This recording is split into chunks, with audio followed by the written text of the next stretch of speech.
ngeragotin nanas. saking takjimnya saya kira begitu ya. Di sini acara di rumah dekat masjid misalnya dia sate, segala macam aja. Itu yang punya rumah dari sore udah nungguin, itu dijagain itu sate.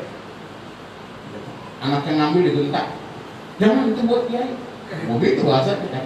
Mari kiai makan gue tusuk, yang banyak makan yang nemenin. Itu tuh manhaiha atau aman. Orang yang nyediain makanan. Wajama ikhwanan. Dia kumpulin saudara-saudaranya, saudara muslim, diundang para kiai, para habaib, para asatidzah. Orang-orang disuruh kumpul di rumahnya. Insya Allah kita datang ke sini punya pahala silaturahim. Amin. Satu langkah dibalas 10 kebaikan oleh Allah. Man jaa bil hasanati falahu asyru amsalihha wa man jaa bis sayyiati fala yujza illa mithluha. Ini janji Allah nih, jalan menuju ke tempat kebaikan satu langkah dibalas 10 pahala. Makanya yang rumahnya dekat masjid, kalau pengen pahalanya banyakan, muterin dulu ke masjid.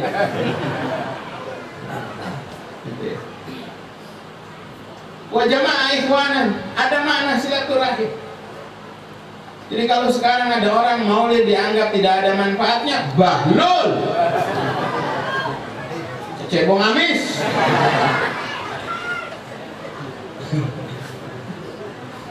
Ini syiar. Maaf, kita sering hadir ke tempat maulid, kita sering memperingati maulid aja masih banyak orang yang belum kenal nabinya, masih belum tahu siapa Rasulullah, masih menganggap remeh Rasulullah, masih menganggap Rasulullah sama dengan orang biasa. Kadang-kadang nyebut nama Nabi aja kurang sopan. Saya paling empet nggak tahu ada pejabat punya mau kalau kagak bisa jangan ngomong sembarangan. Malam ini kita kumpul memperingati maulidnya Muhammad. Muhammad mana? Muhammad tukang sayur ada. Betul kan? Jangan kita manggil Nabi dengan panggilan-panggilan sembrono yang kita anggap sepele sama orang biasa. Kalau para penyair-penyair yang mengarang banyak kitab maulid menyanjung Rasulullah dengan pujian yang luar biasa. Anta syamsun, anta badrun, anta nurun, fauqa nur. Kau laksana matahari, kau laksana bulan purnama, kau cahaya di atas cahaya. Itu pujian. Karena memang Nabi pantas dipuji. Bukan cuma kita manusia, Allah subhanahu wa ta'ala memuji Rasulullah. Laqad kana lakum fi rasulillahi uswatun hasanah wa innaka la'ala khuluqin. Itu pujian Allah kepada baginda Nabi kita Muhammad sallallahu alaihi wasallam. Masa kita yang bukan siapa-siapa ngomong namanya. Bapak aja kalau lagi muji bininya, Mama adalah wanita tercantik sedunia. Padahal bininya buluk. Maaf yang bininya buluk yang tersinggung. Yang satu lagi ngomong, Ibu, ada apa Pak? Kalau ibu duduk di depan bapak, kenapa Pak? Perempuan lainnya kelihatan. Ya orang gembrot banget. Coba kita contoh bagaimana para ulama memuji Rasulullah. Ini masalahnya akhlak. Kita sama guru biar sopan, sama orang yang lebih tua panggilannya yang sopan, sama pejabat panggilannya juga ada akhlaknya. Ada RT, kita panggil bukan namanya, misalnya RT Niman, kita panggil bukan Niman tapi Pak RT. Itu pujian jabatan yang dipanggil, penghormatan. Ada ustadz, ada kiai, kita sebut ustadz kiainya. Tadi saya disuruh naik, panggilannya Abuya, panggilan Abuya kesannya tua gitu ya. Jenggot pakai tongkat. Tapi karena takzim aja. Kiai Haji Dr. Andes Burhan. Ini beliau punya ilmu, tahu akhlak. Bagaimana manggil kiai kan gitu. Coba kalau dulu saya ceramah. Hikmah Maulid akan disampaikan oleh Burhanuddin. Kamu kok main tinju? Ini masalahnya. Jadi bapak-bapak, ibu-ibu, tolong Bagaimana akhlak kita? Karena orang belum kenal siapa Rasulullah. Kalau di dalam Maulid Diba, Syekh Abdurrahman Ad-Dibai mengatakan dalam pasal terakhir, wa kana sallallahu alaihi wasallam ahsanan nasi khalqan wa khuluqa wa ahdahum ilal haqqi turuqa kana khuluquhul Qur'an wa simatuhul ghufran yansahu lil insani wa yafsahu fil ihsan wa ya'fu 'anil dhanbi idza kana fi haqqihi wa sababihi wa idza duhiya haqqullahi lam yakum ahadun li ghadabihi man ra'ahu badihatan haba wa idza da'ahu al-miskinu ajaba yaqulul haqqa walau kana murran. Kalau baca semua panjang gitu. Saya nggak apa juga sih, cuma segitu doang. Wa kana sallallahu alaihi wasallam ahsanan nasi khalqan wa khuluqa. Nabi kita Nabi Muhammad sallallahu alaihi wasallam ahsanan nasi khalqan wa khuluqa, adalah manusia yang paling sempurna ciptaannya, paling cakep mukanya, paling ganteng wajahnya.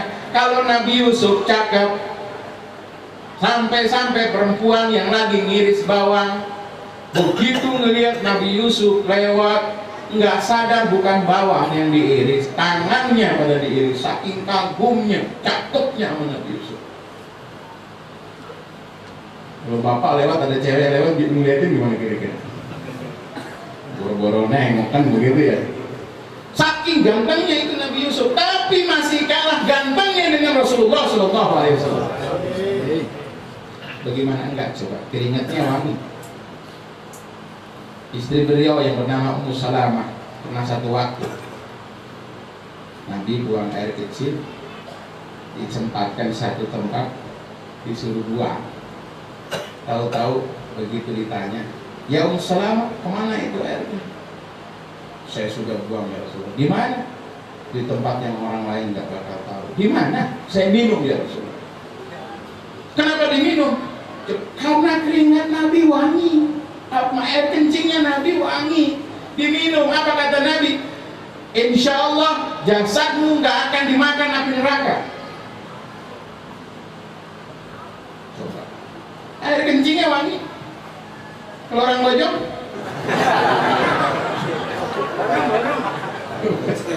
gimana wangi makanan jengkol? Kenapa Rasulullah keringatnya, air kencingnya wangi? Karena yang dimakan sama Rasul nggak kayak kita mau apa juga masuk. Bakso tikus diberi embat juga. Orang sekarang makanannya kurang apik. Emang udah kagak ada yang semua nggak makanan sekarang. Tahu pakai formalin, bakso pakai borak. Udah yang aman itu tadi tuh jengkol sama petek udah kagak ada. Kita makannya kurang hati-hati. Tapi Rasulullah keringatnya wangi. Idza surra ka'anna wajhahu qit'atu qamarin. Kalau Nabi sedang gembira, seakan-akan mukanya itu belahan bulan. Begitu indahnya wajah Rasulullah sallallahu alaihi wasallam. Ini kalau orang semakin sering memperingati Maulid, saya yakin dia akan semakin kenal siapa Rasulullah sallallahu alaihi wasallam. Kalau sudah kenal siapa Rasulullah, udah pasti mau ngikutin. Kenapa orang sekarang belum berakhlak baik? Karena belum bisa mengikuti akhlak Rasulullah. Mana mungkin dia mengikuti akhlak Rasul sama nabinya dia belum kenal. Ahsanan nasi khalqan wa khuluqa, orang yang akhlaknya paling cakep. Wa ahdahum ilal haqqi turuqa, Nabi Muhammad sallallahu alaihi wasallam orang yang paling memberikan hidayah, petunjuk ke jalan yang benar. Karena khuluquhul Quran, akhlak Nabi adalah Al-Quran. Kita kalau mau meniru akhlak Rasulullah jangan jauh dari Quran. Nah, ini yang menarik ini. Wa ya'fu 'anil dzanbi idza kana fi haqqihi wa sababi.